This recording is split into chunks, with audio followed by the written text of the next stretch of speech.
Yeah, I'm the Habitat Education Coordinator with the Department of Wildlife Resources.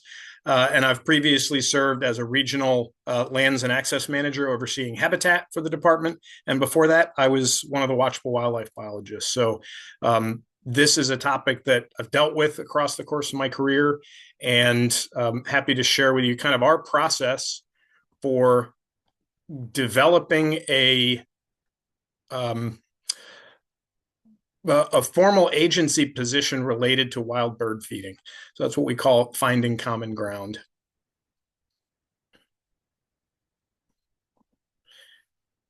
So starting quickly, and you all have your own, they're probably similar in their overall shape, but our mission is to conserve, connect, and protect. And wild bird feeding really touches on all of these. Obviously, we're looking to protect wild bird populations and enhance them. So we want to make sure that what we do is positive. We want to connect people to the outdoors, and we know that wild bird feeding is a great way to do that and protect people and their property with safe outdoor experiences and managing human wildlife conflict. And we know bird feeders can play into that. So this is really informed by our wildlife viewing plan. So this plan was 3.5 years in the making and was a collaborative effort between our department and really managed in large part by the Department of Fish and Wildlife Conservation at Virginia Tech. We had a technical advisory committee that I actually had the opportunity to serve on, and a stakeholder advisory committee. And this was adopted by our board in January of 2021. So this is, kind of our official position and plan for wildlife viewing. It was a lot of work. And it's important that in this, we actually define for the agency what we consider wildlife viewing, and it's not that unique, compared to the other definitions. But what's important to note is that we include feeding wildlife as wildlife viewing. And we have this document that was adopted by our board that lays out how we want to strategically deal with wildlife viewing. This kind of came to a head for the agency and was really sparked by the bird mortality event that started in late May 2021, kind of centered here in the mid-Atlantic. And you can see a map of where we had occurrences in Virginia.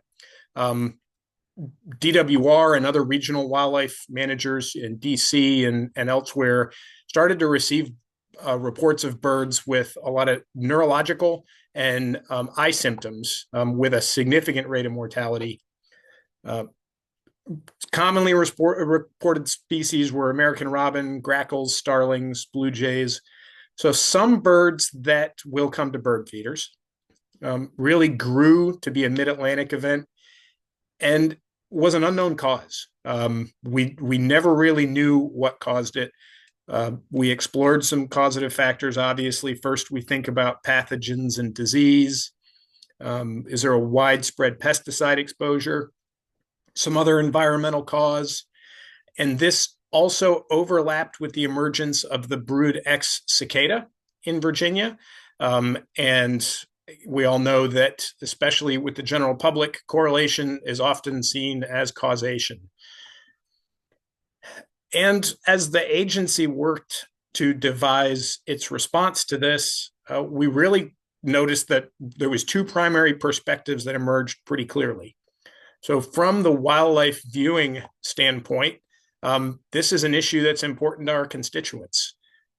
Wildlife viewing and by association, bird feeding is supported by the agency through the wildlife viewing plan. It's part of our R3 efforts. And it's a really important aspect and really a point of entry for a lot of people into wildlife recreation. And we produce outreach material that directly tells people how to feed birds. The flip side is the folks that are really focused on wildlife management and wildlife health that in their mind were pulling their hair out. Why do we encourage this or even allow it? We have a culture in Virginia that strongly discourages wildlife feeding. So there is no hunting over bait in Virginia. Feeding of bear is illegal year round. and feeding of deer is really strongly restricted. Once season comes in, it's banned statewide, and it's banned year-round in certain counties that proximity to CWD occurrence. And we just generally discourage it. That said, you can still find deer corn in every Walmart and in all of our big sporting goods stores. The focus on wildlife disease extends beyond just that. Chronic wasting disease is a big focus. Bear mange is a really emerging and problematic issue here in Virginia. And then, of course, one we all share, avian influenza, and West Nile is always there as well. And that doesn't even start to approach the other pathogens that may impact wildlife, but don't have the human-wildlife health nexus. Again, we are the front line here in Virginia of chronic wasting disease. You can see the map here really shows these counties here where deer feeding is illegal year-round, because these are our chronic wasting disease management areas. So it's a radius around virus detections. So this has spread, but we are working to contain it. We also see an emerging and spreading prevalence of mange and black bear. And you can see the counties here in Northwest Virginia where it's known, and that's been spreading as well, and really distressing. These manged bears are really pathetic, cause a lot of distress to the general public, and really are a great concern to the bear hunting public as well. We also know that artificial feeding is a common factor in our wildlife conflict reports. We had over 19,000 calls to our human wildlife conflict helpline in Virginia. And again, the highly pathogenic avian influenza continues to evolve, and the prevalence and occurrence shifts from year to year. And West Nile virus still there and still occurring and still being detected. So how did we respond to this bird mortality event? We took an abundance of caution approach, and we did geographically target recommendations that we made to the specifically within the outbreak area. And that was to cease feeding wild birds until the wildlife mortality event has concluded. This was a little bit tricky because we did not know if there was the opportunity for this to be spread at feeders. The causation wasn't known, but the thought was waiting until we knew what the causation was could continue to facilitate the spread. It was guidance, not regulation. There was no force of law behind that.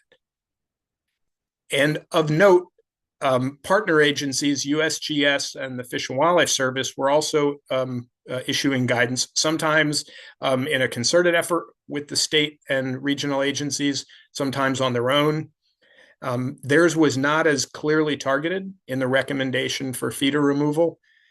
And to some degree, that makes sense because they're organizations that have a much broader geographic focus. So that created the opportunity for confusion. So the public perception really was, what do we do? Different voices and the public unsure who they should listen to, and social media kind of diluting and confusing the message. So we saw posts where people claimed that the USGS said everyone should take down feeders. And we saw this being posted from people well outside the mid-Atlantic. But social media reaches beyond that. I think it's important to note when devising communications that scientists and public information officers default to being as accurate as they can be and including all relevant information. And that's very good, but it's not necessarily how information is digested. So if you look at our news release, we very clearly defined the affected area. We listed all of the localities here, and we issued a clear action item, which was to cease feeding birds in the affected areas until this wildlife mortality morbidity event subsides. But the problem is the separation between those two facts and the fact that people digest media differently. So that separation caused some complication. So when we get to social media, we see statements that I live in Virginia, but not in one of the specific areas listed in the above articles. I have my feeders down. Am I right that all over Virginia, we need to take down feeders? I don't find their statement very clear. And it's just because the clear action was too far down the list. Folks were frustrated. And we saw the influence of social media with the reasons. Cicadas was a very popular one. Cicadas were there. They were obvious, really loud. Birds were definitely eating them. But we've had cicada emergences before and didn't have any associated mortality events. And the mortality event in this case, while it had a lot of overlap with the cicada emergence, was not a perfect alignment. There were areas where mortality occurred well outside of that. 5G was another culprit. 5G gets blamed for a lot, but 5G was blamed for causing bird deaths. And it didn't help that in the end, we never knew. We never knew what caused that. But the lack of the cohesive message kind of undermined our ability to effectively communicate. And we didn't have one opinion in the agency. So if you talk to a district biologist who was really concerned about wildlife disease and wildlife conflict, they might have a different feeling about bird feeding than someone within our watchable wildlife or outreach section. So we were at this point in the implementation phase of our wildlife viewing plan. And this was deemed to be a foundational issue, that we had this internal inconsistency.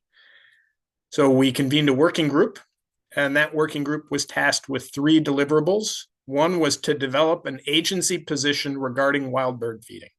So to come out one way or the other as to whether or not we supported it. If we did support it, to have a comprehensive set of best management practices and to work on internal and external dissemination strategies. And yours truly was part of this team and got to lead some professionals that were tackling it. So I was the chair of our bird feeding team. We really worked to include opinions from across the agency. So we had one of our CPO first sergeants, conservation police officer, from our law enforcement division that was within the impacted area. We had the district biologist from our wildlife division, who again serviced that area. We had my partner in wildlife education and Project Wild, Courtney Holliker, and our, at that time, watchable wildlife biologist, Jessica Ruthenberg, and our state veterinarian. So we really had all the right people at the table. We thought about inviting fisheries, but we didn't think our fisheries division was super interested necessarily in bird feeding as an emergent issue. Our initial meeting was held in March of 2023, mixed in-person or remote because of the spread. And we worked mostly through email and just shared electronic documents, and we found that to be pretty effective. We presented to our implementation team November of that year, and they requested additional review from our legal compliance officer, not because we were recommending any changes in regulation or code, but because we did reference some existing code sections related to wildlife feeding. So with that, they wanted to make sure that we were coloring inside the lines. And our non-game bird conservation biologist, which is really a natural stakeholder for this effort. Following that additional review, we presented this to our senior executive staff, and it was accepted without further comment. So the big question is, does Virginia DWR support wild bird feeding? And when we started this, we really had 2 strong opinions that were presented, and frankly, coming out of our wildlife division, that were folks that wanted us to say no. We should not support it, and we should just call it wildlife feeding. That's what it is. And remember that phrase, because we kind of use that to inform our approach to defining wild bird feeding successfully. And from the other perspective was, connection to nature provides pretty profound mental health benefits. And for some folks, wild bird feeding in their backyard may really be the apex of that experience for them. And one of the things I said, we need to really be realistic for those that say we shouldn't allow or shouldn't support wild bird feeding. Well, we're just cutting ourselves off there. We're not realistically going to get rid of it. So wild bird feeding is known from at least 3,500 years ago. It's detailed in some ancient Hindu Vedic writings. Thoreau wrote about feeding wild birds at Walden Pond. And for over 100 years, we have had commercially produced bird feeders, starting with hummingbird feeders in the 1920s. It generates 4 billion of economic activity every year. And this is an accessible wildlife experience when all of our agencies are experiencing challenges in really remaining engaged with what our traditional constituencies are.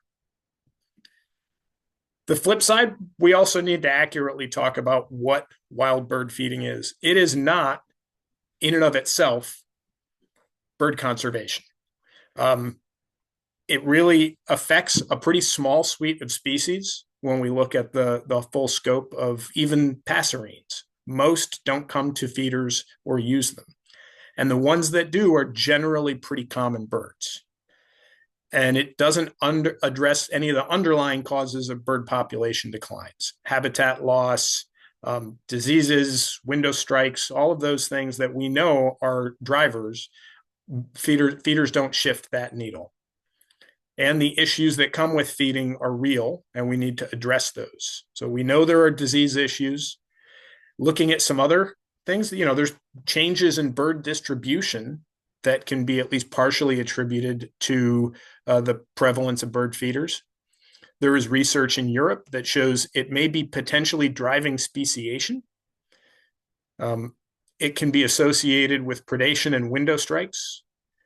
And the community level effects for bird and wildlife communities where feeding is common, we really don't have a lot of extensive studies on it. And nuisance wildlife issues accompany anytime we put a lot of tasty, nutritious food out and allow wildlife to forage on it. So here's where we ended up. Very strong initial statement that DWR supports responsible bird feeding.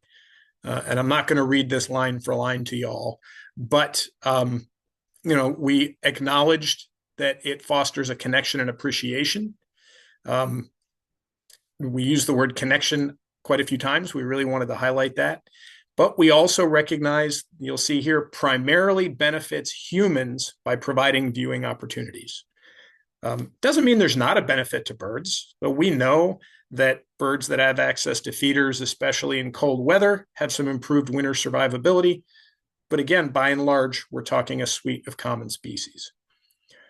We highlight that the best way to conserve birds and enrich viewing opportunities is to create natural habitat. So we focus on our Habitat at Home program and use feeders as an adjunct to that.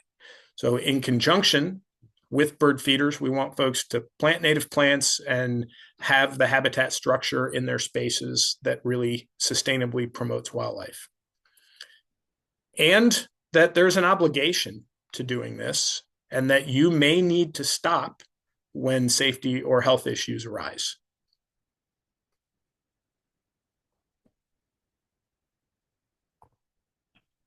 So that was our middle ground. We recognized the recreation and enrichment, the enhancing of the societal value of wildlife resources, and let's view it as an entry point into conservation. Folks don't have to stop there on the continuum. Hopefully, it fosters even more knowledge and engagement with wildlife conservation.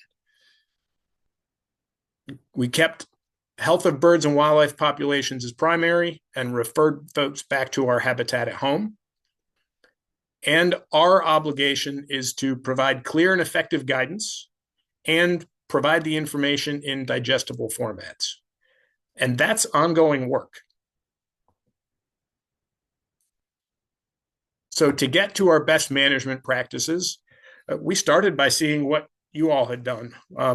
We looked at a variety of existing recommendations for wild bird feeding from state agencies. We really focused on agencies that were in our region and neighboring for that consistency, but we looked far and wide. We looked to the federal agencies, to conservation NGOs, and to the bird feeding industry. And we did some literature search for studies related to some of the potential impacts. So disease, cleaning methods, because you'll find all sorts of cleaning methods detailed as what you should do. We wanted to see how many of these have actually been evaluated. Have we evaluated the positive and negative impacts to weigh those, and population and community impacts? And honestly, it's kind of surprising given how long bird feeding has been going on that there are aspects that have been really well studied, food preferences and some of those things. There are studies that talk about disease and body condition and fitness, but there's not a huge and comprehensive body of research on some of these issues. So where we didn't have that literature, we relied on our expert professional judgment, either of our biologists or our veterinarian. So we get back to the idea that just call it what it is. It's wildlife feeding. Our position was that by and large, you can prevent a lot of unintended species, uninvited guests, with how you choose to feed. So the goal is to be sure that you are indeed bird feeding. We didn't go down the rabbit hole of folks that say, well, I like to feed squirrels. I want to feed squirrels. We didn't address that in this document. We really were focusing on feeding wild birds. The first kind of mantra that we had is you have to be willing to stop feeding and or adjust how you're feeding to keep wildlife safe. So if what you're doing isn't working, look for ways to address that. We looked at bird feeders, and we recommended those that are easily cleanable and preferably that can be disassembled, because that just makes it much easier to sanitize. We recommend those that restrict access by non-target species. And there's a lot of ways to do that. Cages, spring weights. We did not get into specific brands or designs because there's far too many. And we didn't want to be in the position of endorsing any one particular company. There's plenty of reputable feeders out there that meet these recommendations. We talk about tray feeders and we do not recommend them. And this was because of some of the challenges that they present, because you have them being commonly used and defecation and other potential pathogen transmission pathways as birds are walking over what they're eating. But we didn't come out so strongly to say, don't use them. And part of that is being realistic. They're effective for attracting some birds. There are birds that won't feed at other kinds of feeders. So while we don't recommend them, we do recommend some ways to mitigate some of the negatives. And that was ensuring that they're covered and that they drain well. And we also recommend that you only fill them with food that will be eaten in a single day period and between your cleaning episodes. We recommend the use of baffles to restrict non-target wildlife, and we recommend it against the loose distribution of seed. And that's because of our experience that enhances wildlife conflict, especially with mammals. When it's just available on the ground, the birds will certainly use it. And there are certain bird species that really are going to attract best that way. Some of our juncos, our ground feeders like mourning doves. But the potential drawbacks outweigh that for our recommendation. The kind of seed and food, we did not get into an exhaustive list because there's, again, too many types, and it really gets down to what are you trying to attract. So we recommended that you purchase high quality seed and avoid a lot of fillers. So while milo can be really nice for a small suite of species, it's also not eaten by many. Cracked corn, again, jays love it. Our doves will eat some, but a lot of birds won't take it. To only fill feeders with the quantity of food that will be eaten during your cleaning schedule. Or, what I do when I use feeders, and I don't frequently keep bird feeders out, but I will put enough food in, and when it's empty, then I'll clean it. Seed storage is important. Metal rodent-proof container inside a building or structure, and getting rid of anything wet or damp. Here's one where we went with kind of professional opinion, and this is a commonly held recommendation, and one that I'd love to see more research as to whether or not is this a good recommendation. So we went with professional recommendation that if crowding becomes an issue, consider placing multiple feeders spread out as widely as possible. And you'll see this recommendation in many sources from NGOs and agencies. This could very well be true, but without research, do we know if putting more feeders out doesn't exacerbate some of those crowding issues and potential disease spread, or does it reduce those issues? I'd love to see that question answered. And if someone knows of someone that has answered, let me know. We don't recommend the use of pesticides or herbicides near bird feeders, not to feed into what is sometimes an unscientific fear of all herbicide. But we know that homeowners are often not comfortable with the use of herbicides and pesticides, and I'm saying this as a certified applicator, for general home use, the mantra is often if some is good, more is better. So rather than seeing over application, we just recommend that it not be used near these sites. So we got to our cleaning recommendations. Pretty simple. Disassemble if you can. Wash with soap and water first to remove debris, and then soak in a 10% bleach solution. There's plenty of research that shows that this is effective in eliminating pathogens and sterilizing. We did not recommend vinegar, which many folks prefer because it's less harsh than bleach. It's easier to work with. But I could not find a single scientific study that evaluated the efficacy of vinegar in eliminating or reducing pathogens. So until we see such a study, we're not going to recommend using that. We also did not recommend dishwashers. We actually got into studying the ANSI standards for dishwashers that could be considered to sterilize or clean, that we could put feeders in. Some makers, especially of hummingbird feeders, recommend dishwashers, others don't.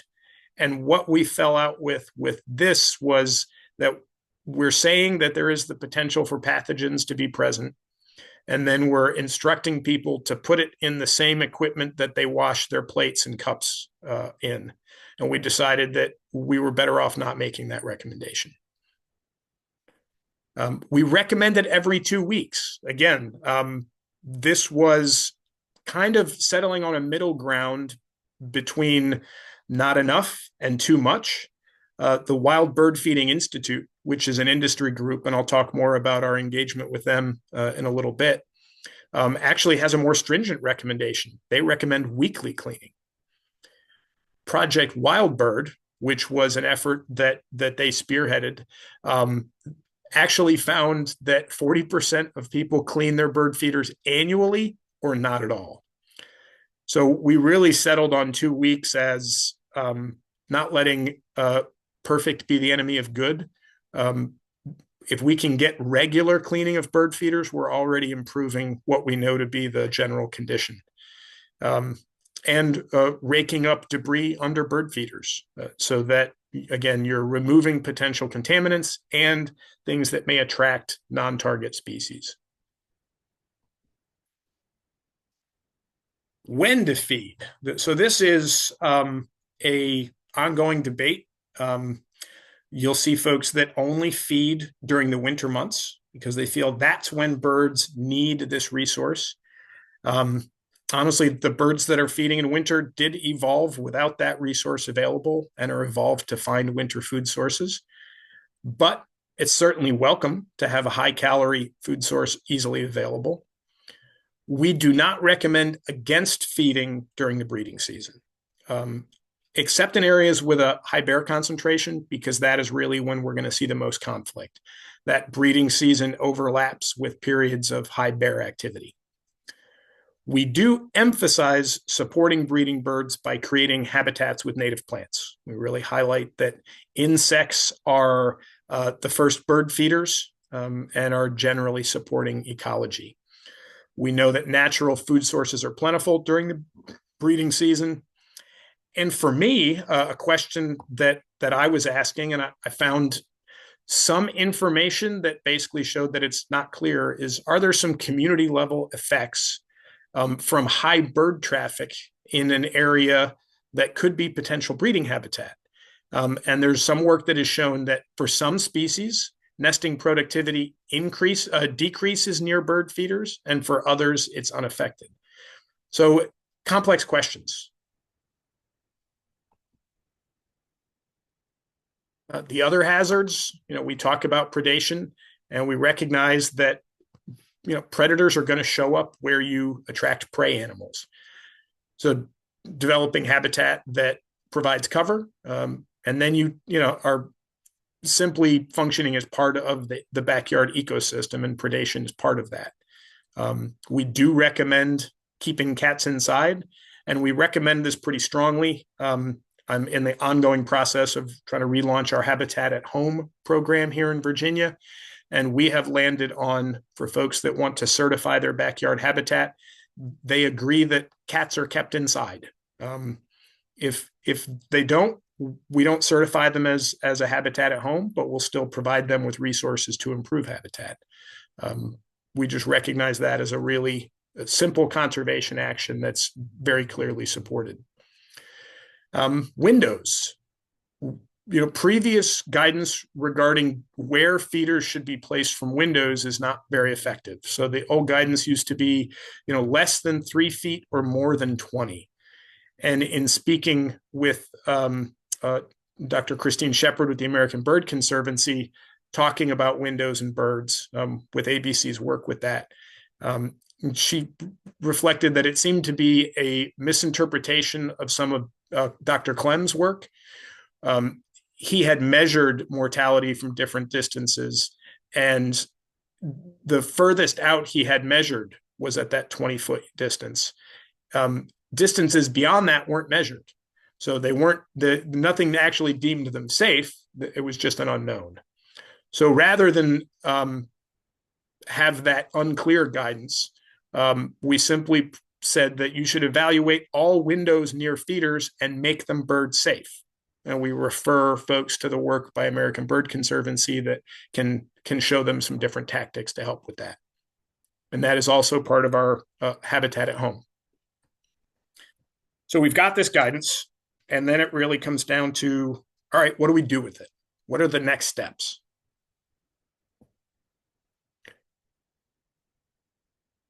So in the event of an emerging threat to wildlife or public health, which is kind of what sparked this, we will issue a recommendation to temporarily cease bird feeding, and we'll make this geographically targeted. We'll provide clear communication of the affected areas and when recommendations are lifted. That's important.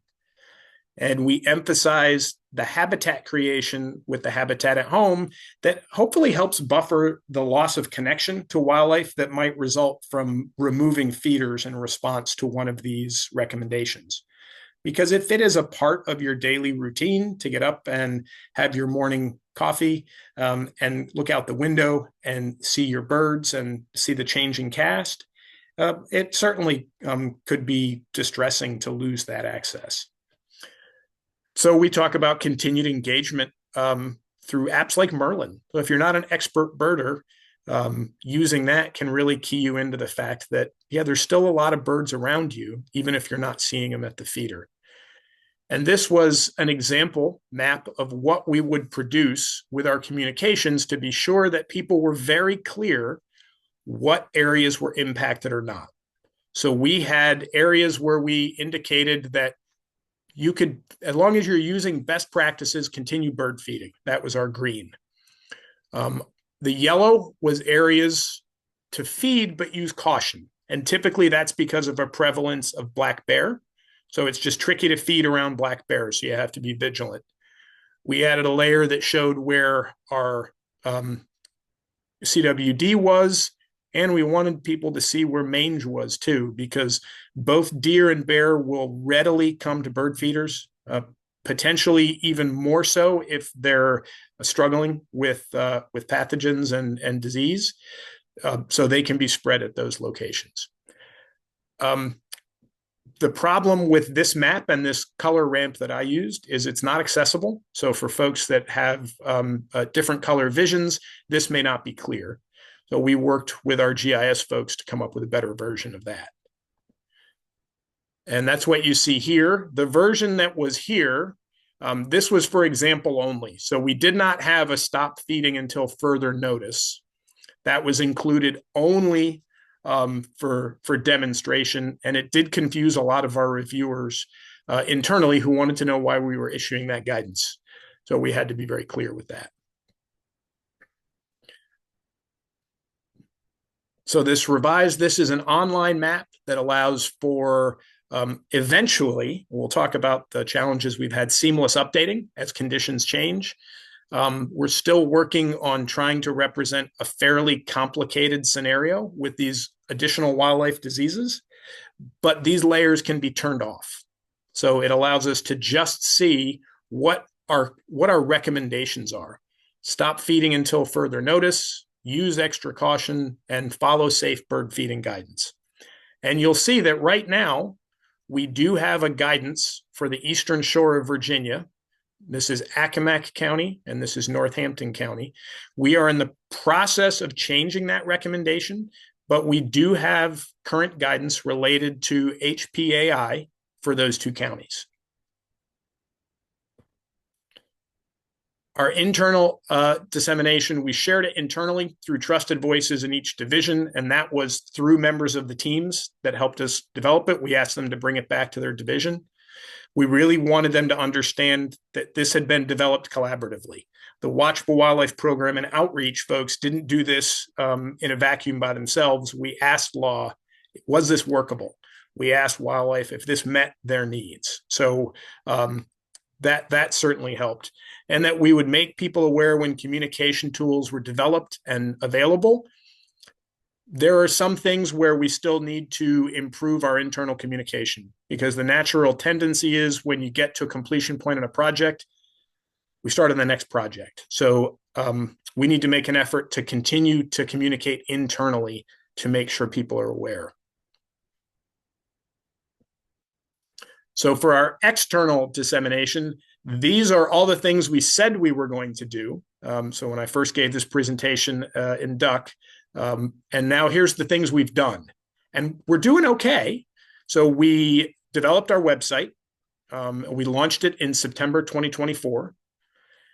We meant to have print pieces developed for use at events, and we were developing those last year. We had actually hoped to do something in concert with industry. And unfortunately, that did not end up coming to pass yet. Perhaps it will. But we are now devising internally, myself in conjunction with Megan Thomas, Watchable Wildlife Program, and one of our graphic designers are working on a collateral print piece that we can have at events and perhaps even have at some of our retailers. We've promoted it on our social media and through partners. We incorporated it into our Habitat at Home program, and we did some outreach to the bird feeding industry. We have not then carried that out to local contacts, and it's largely because we don't want to be piecemeal, just reaching out to those few people we have contact with, and we don't have a comprehensive list of retailers that are engaged in promoting the wild bird feeding hobby. We are still hoping to develop in-store displays that can refer people back to this guidance. So this is a living document. It's not a regulation or policy. which some folks saw as a weakness because it doesn't have as much force. It wasn't adopted by our board. But the benefit to that is the group that put it together can make changes pretty nimbly. So we can address emerging science. So if someone today points me at research related to one of the topics I talked about that indicates we do know an answer to one of these questions, we can shift our guidance pretty easily. And as new events and new science related to disease comes out, we can also adjust pretty fluidly. So now we're getting into things that have happened just since we first launched this, and I first had the chance to speak to the Wildlife Viewing and Nature Tourism Academy back in Duck. So we have had a chance to coordinate with the industry, and deciding who we should make that point of contact, given that we did not have unlimited time and resources to spend making that outreach and making connections, we were looking really for a central point.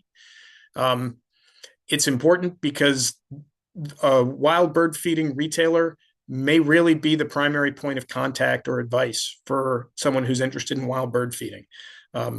We saw that during the mortality outbreak in 2021, that many people were viewing their local Wild Birds Unlimited for interest as their trusted source of information. And that puts those stores in a really awkward position. They're not policymakers. They're not involved necessarily with the science behind following these disease outbreaks. They do have a vested interest in bird conservation, and they're trying to maintain a business. So it's an uncomfortable position for those folks to be in. I thought they did a great job in navigating that, but hopefully this makes it easier. So we made contact with the Wild Bird Feeding Institute. They are an industry group whose mission statement is to grow the wild bird feeding hobby.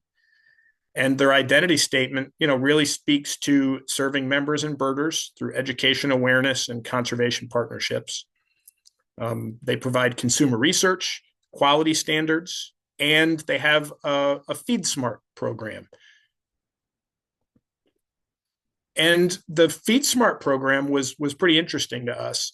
We shared our safe bird feeding guidance with the WFI folks, and they shared it with some of their staff. They have associated scientists, and they reviewed it. We compared it to the WBFI Feed Smart guidance, and it's remarkably congruent. There's a lot of alignment.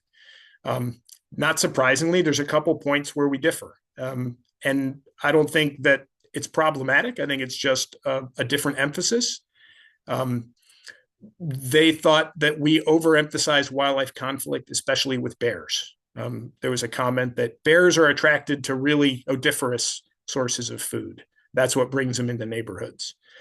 And our position was, well, in many of the places in Virginia that we're highlighting, bears are already in the neighborhoods, and they can smell birdseed from a long way away. And once they know it's there and they've learned about it, they start to seek it out.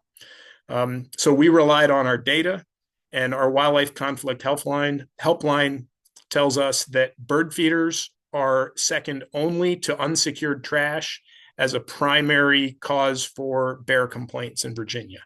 So we know that it's an issue we need to address. We vary a little bit in the role of wild bird feeding in conservation. Not surprisingly, the Wild Bird Feeding Institute highlights what they think are the conservation benefits to wild birds from bird feeding. We see it differently. We see it really as a recreational adjunct more so than a conservation action in and of itself. We looked at the Feed Smart brochures that WBFI has put together, and they're really well done. It talks about disease. It even talks about tray feeders much the same way we do. Our recommendation was a little stronger that we don't recommend their use, but if you're going to, do these things. But really, pretty close alignment.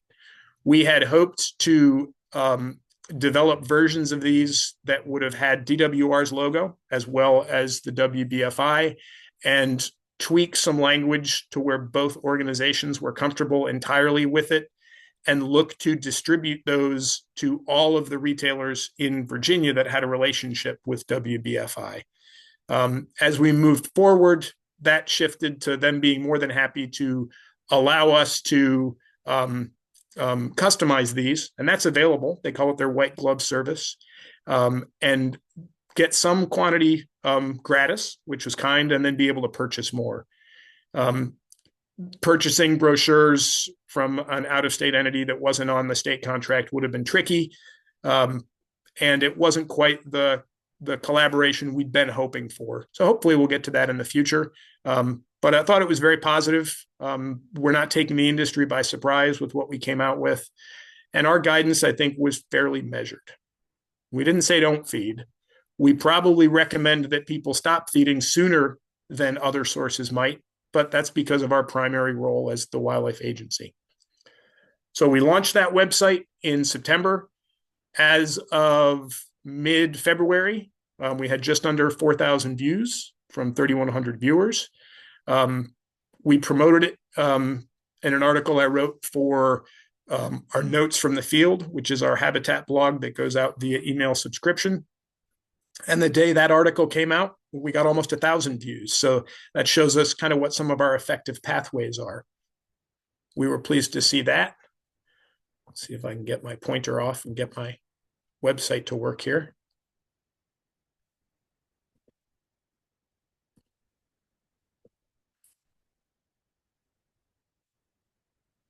So this is our live website, and I'm not going to go into too great detail, but we started out with a kind of a modification of our mission statement, and we're really gifted to have a great web designer who's able to create some really visually appealing stuff within the constraints of the state IT environment.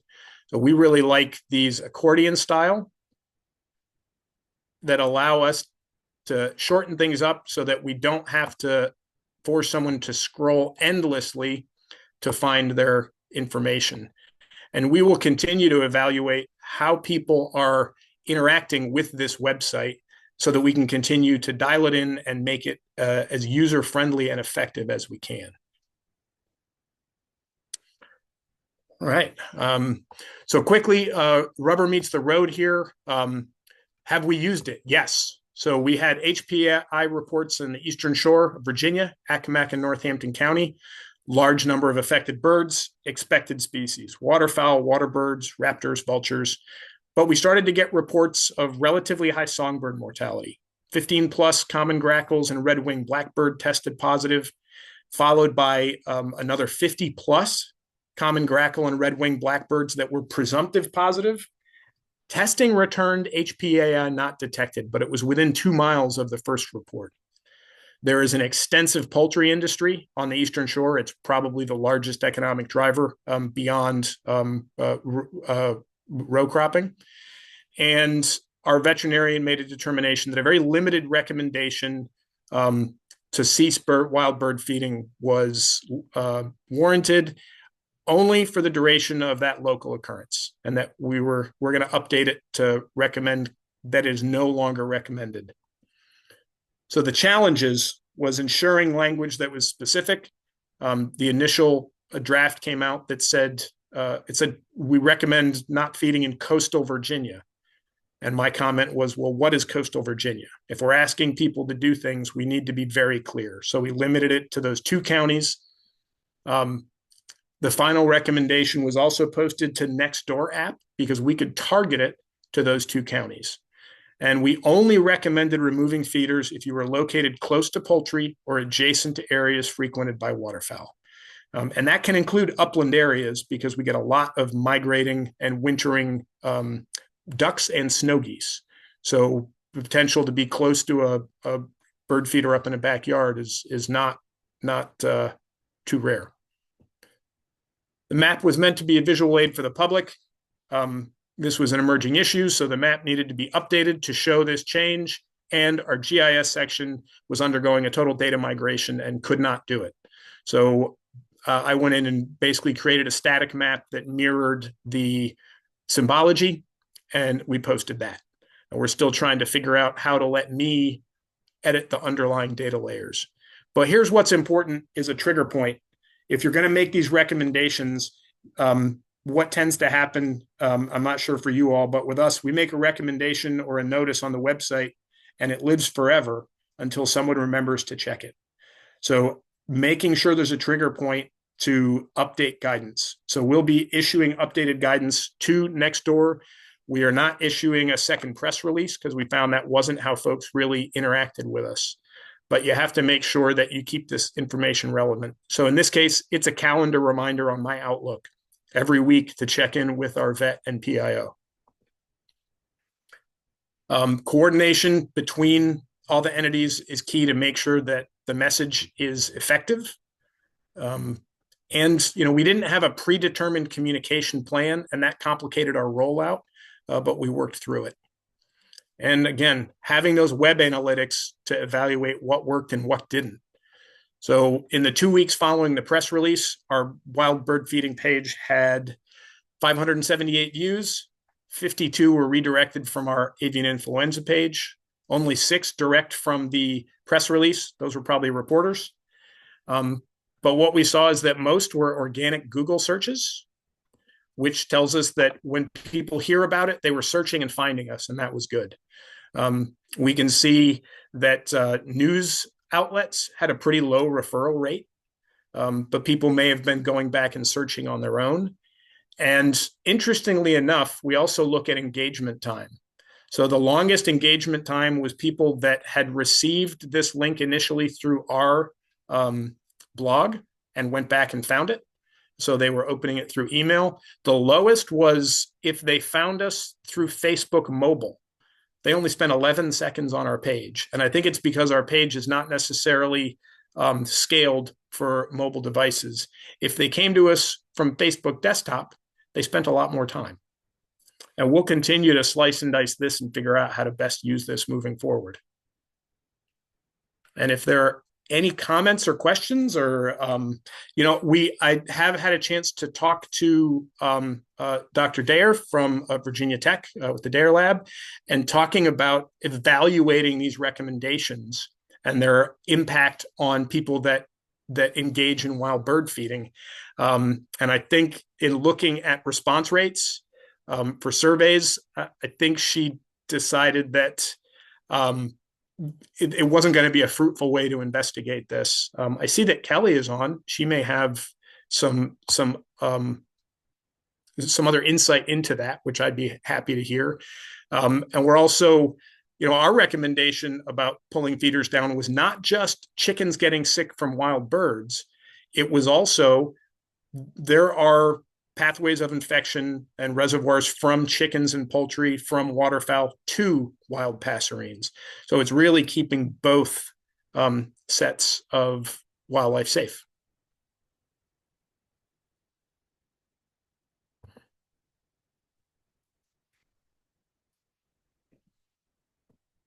What constitutes crowding? That was about the bird feeders. That was when you said if the bird feeders were too close together.